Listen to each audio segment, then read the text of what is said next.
नमस्कार। आज हम आपको पाठ 12 सुदामा चरित इस पाठ का भावार्थ बताएंगे, पढ़ेंगे, जानेंगे।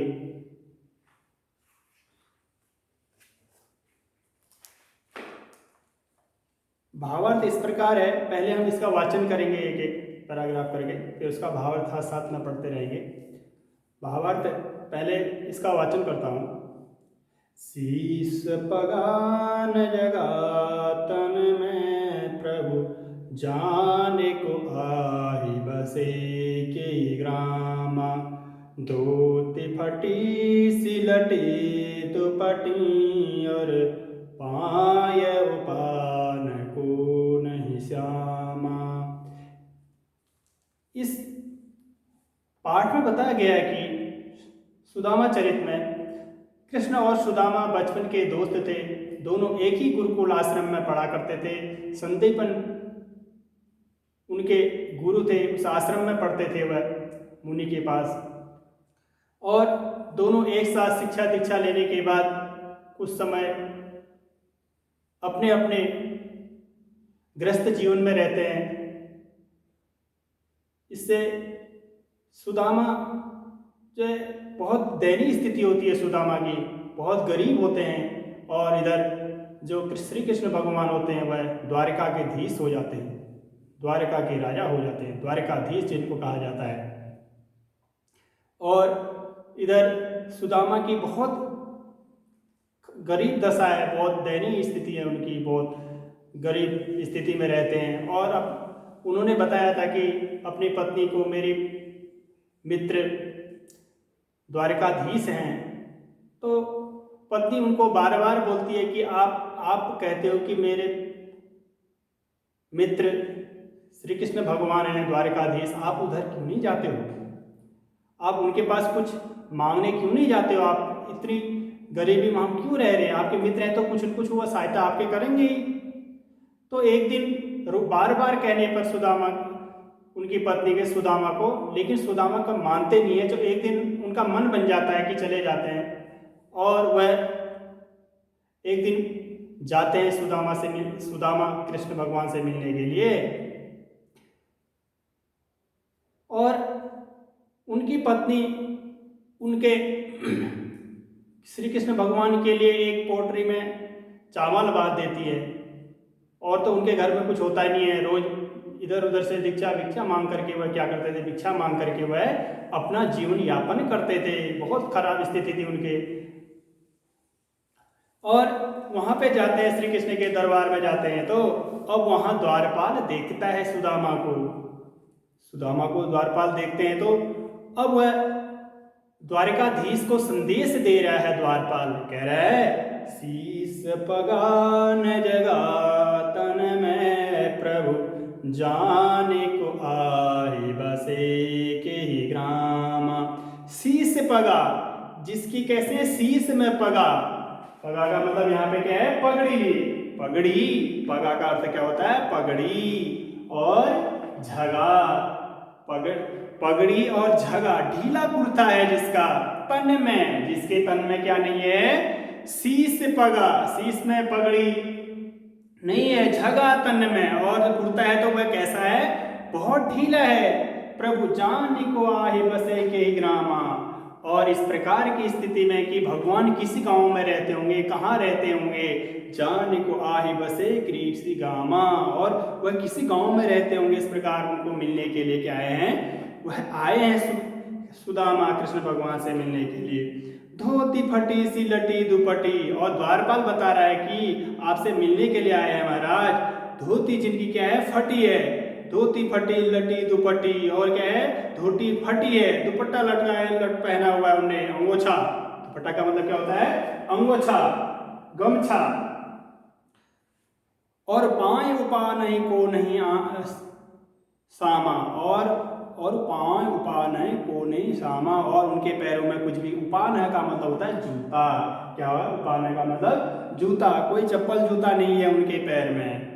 द्वारपाल बता रहा है द्वारकाधीश को, श्री कृष्ण भगवान को संदेश दे रहा है कि आपके द्वार में कौन आया है जिसके सिर में पगड़ी नहीं है, कुर्ता है तो वह बहुत ढीला है, और धोती फटी लुपटी दुपट्टी, और पैरों में धोती फटी है, और उसे कोई क्या कर लपेट रखा है अपने अंग में शरीर में, और दुपट्टा है गमछा, पैरों में चप्पल भी नहीं है, उसके जूते भी नहीं है कुछ। द्वार खड़ो द्विज दुर्बल, एक और वह कैसा है दुर्बल, द्विज का मतलब होता है ब्राह्मण, एक दुर्बल क्या है, दुर्बल का मतलब दुबला, बहुत दुबला पतला ब्राह्मण है वह। रहो चकिसो वसुधा विरामा, और वह कैसा चकित होकर के वसुधा पृथ्वी बहुत सुंदर है वह, वसुधा अभिरामा। पूछत दीन दयाल को धाम, बतावत अपनो नाम सुदामा, और वह क्या पूछ रहा है सुदामा का, सुदामा जो है श्री कृष्ण का धाम पूछ रहा है। बतावत दीन दयाल को धाम, पूछ रहा है कि सुदामा पूछ रहा है कि दीन दयाल जो दीनों के ऊपर क्या करते हैं दया करने वाले श्री कृष्ण का धाम कौन सा है। और बतावत अपनो नाम सुदामा, और अपना नाम क्या बता रहा है सुदामा बता रहा है, कह रहा है कि मेरा नाम सुदामा है और मैं महाराज दीन दयाल जो श्री कृष्ण भगवान है दीनों के ऊपर कृपा करने वाले हैं उनसे मिलना चाहता हूं, मैं उनसे मिलने आया हूं।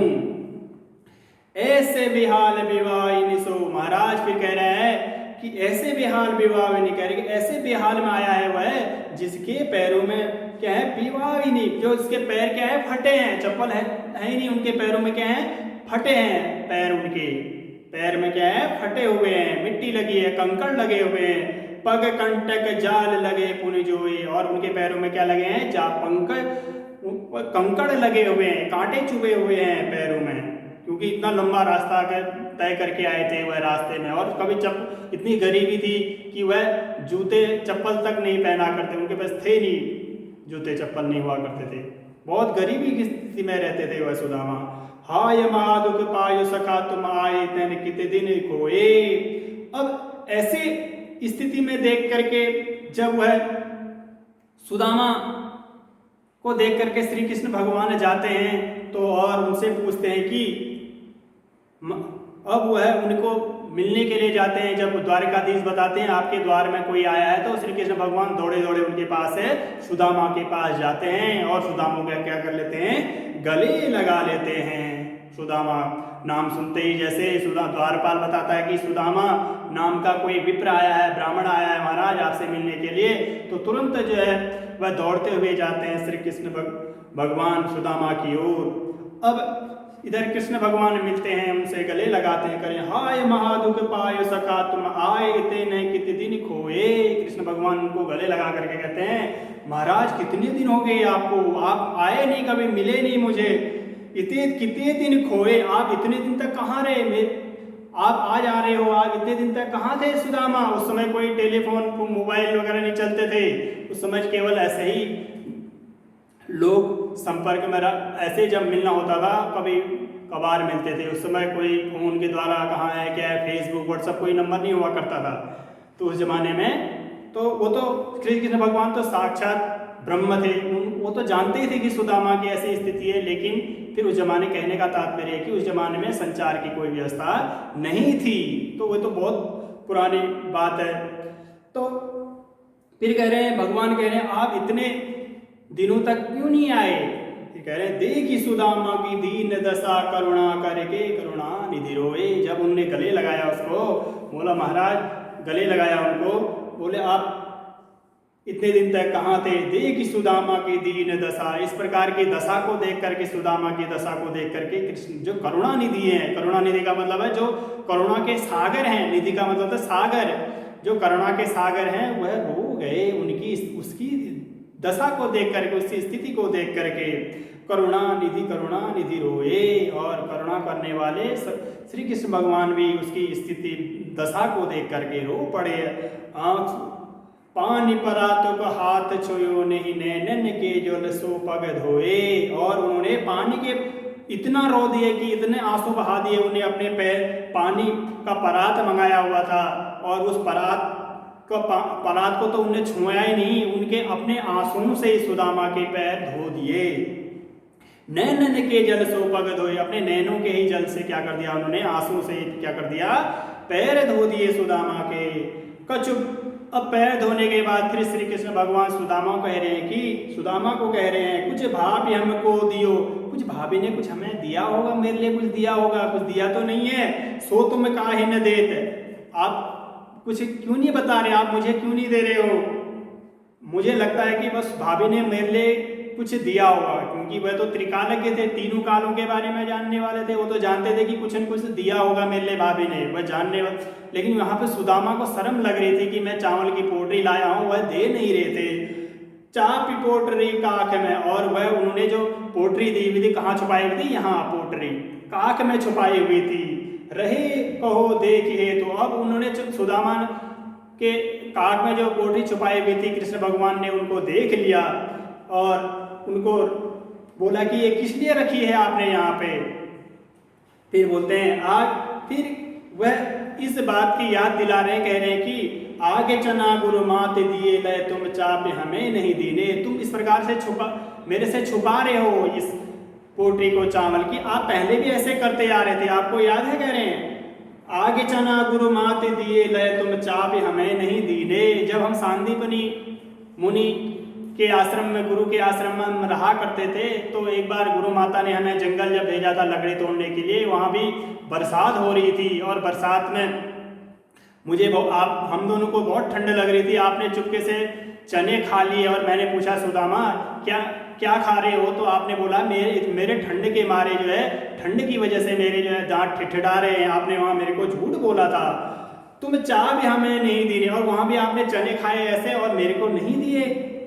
श्याम कहो मुस्काए सुदामा सो चोरी की बान में हो जो प्रवीणे। और कहने पर सुदामा मुस्कुराए, बोलने लगे आप चोरी